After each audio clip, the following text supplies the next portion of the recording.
Mesa de debates. Oferecimento Unimed Juiz de Fora. Baixe o aplicativo. Seu plano em suas mãos.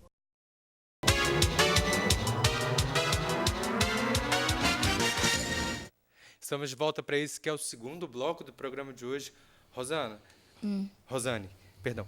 E esses tabus, eles ainda existem? Olha, existem. E eles marcam uma época muito triste da história do Brasil, porque o sangue no Brasil já foi comercializado. Sim. Então, o que acontecia? Vamos supor que eu fosse proprietária de um banco particular. Eu dizia para a pessoa o que ela quisesse ouvir. Então, se ela era gorda e queria emagrecer, eu falava, doa sangue que emagrece. Aí a pessoa era magra e queria engordar, doa sangue que engorda. Aí a pessoa, falam que meu sangue é grosso, doa que raleia. Meu sangue é ralo, doa que engrossa.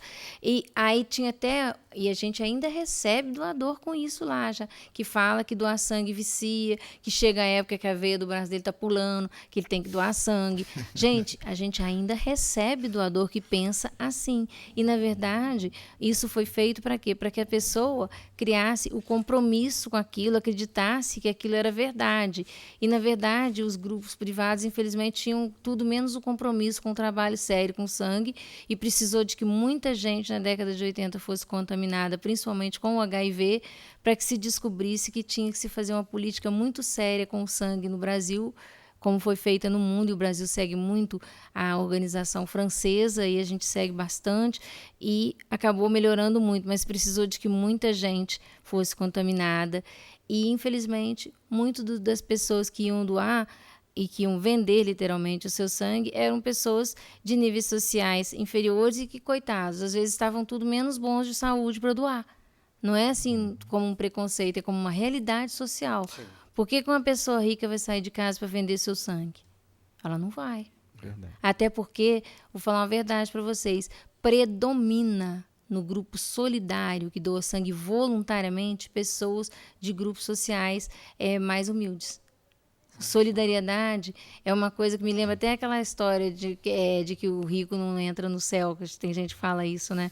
É impressionante como que predomina o doador de classes sociais mais simples. A solidariedade parece que ela bate mais a porta de quem entende o que é precisar. Verdade, é mais fácil um camelo passar no buraco de uma agulha Isso do que o rico entrar no reino dos céus. Isso que eu estava tentando lembrar. Rosane, me fala então quem pode ser doador? Bom, a pessoa adulta, saudável, que não tenha tido hepatite após 11 anos, que pese mais de 50 quilos, e as idades.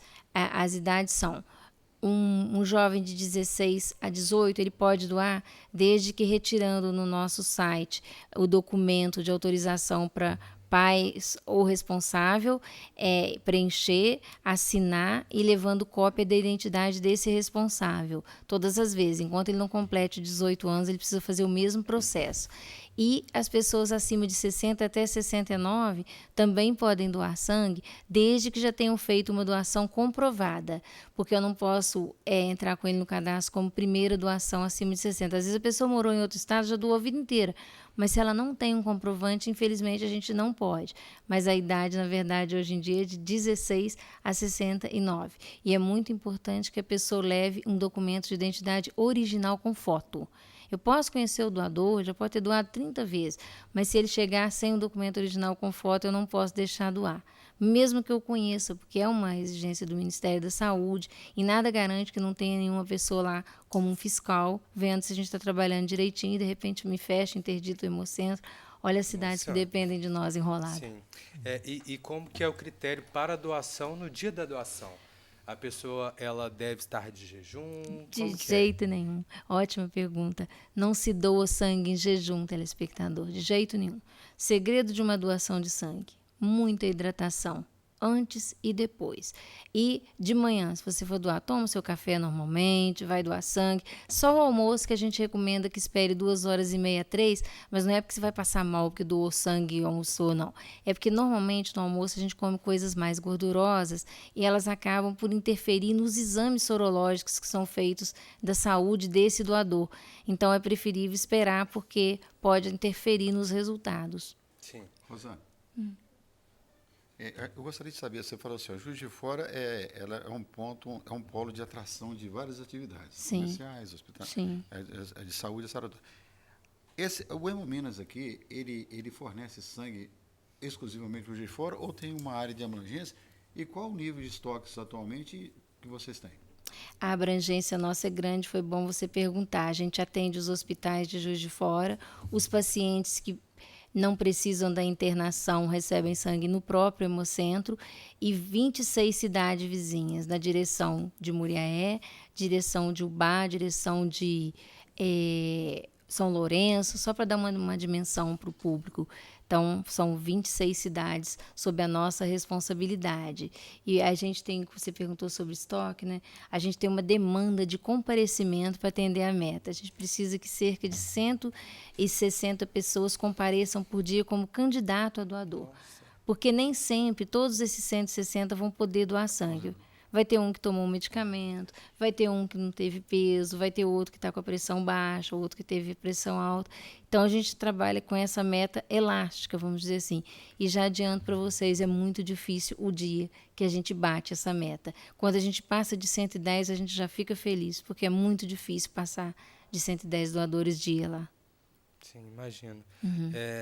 Às vezes a pessoa ela acha que o sangue que ela vai doar vai ser destinado a uma pessoa e talvez na cabeça dela pode não valer esse esforço, né? Tem gente que pensa assim.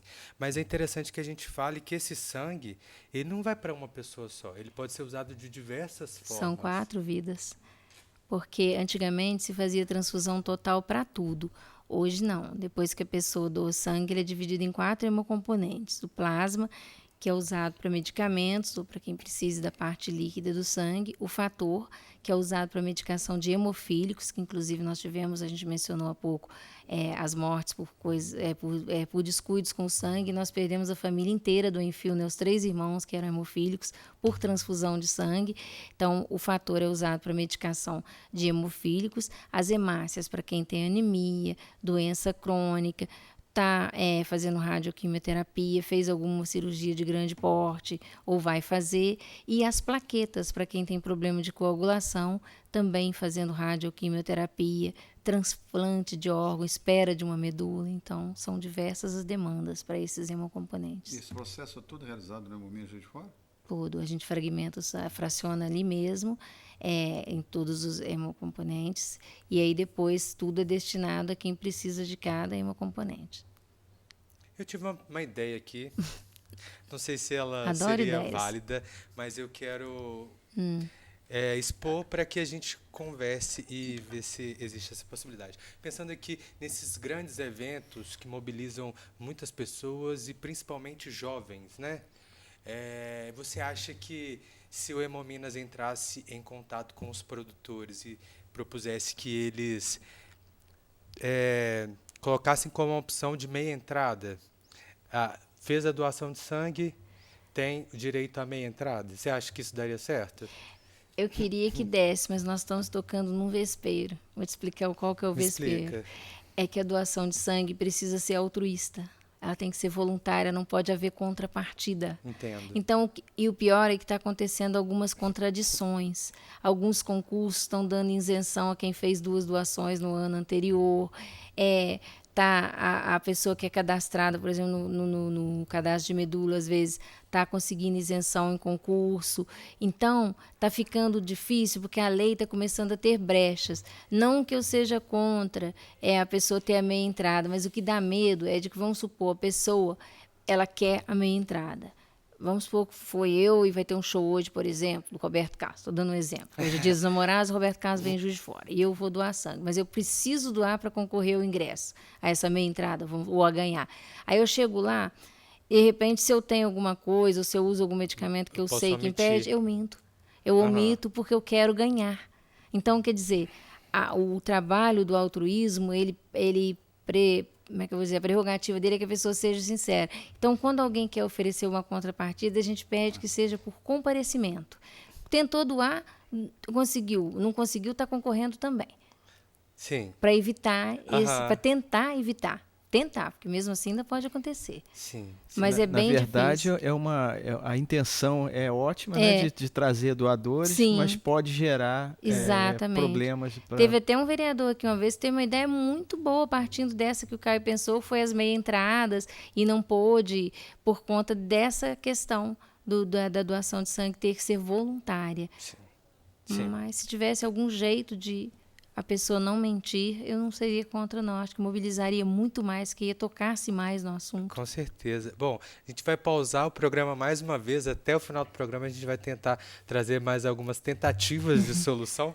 Tá bom, Rosane? A gente já volta.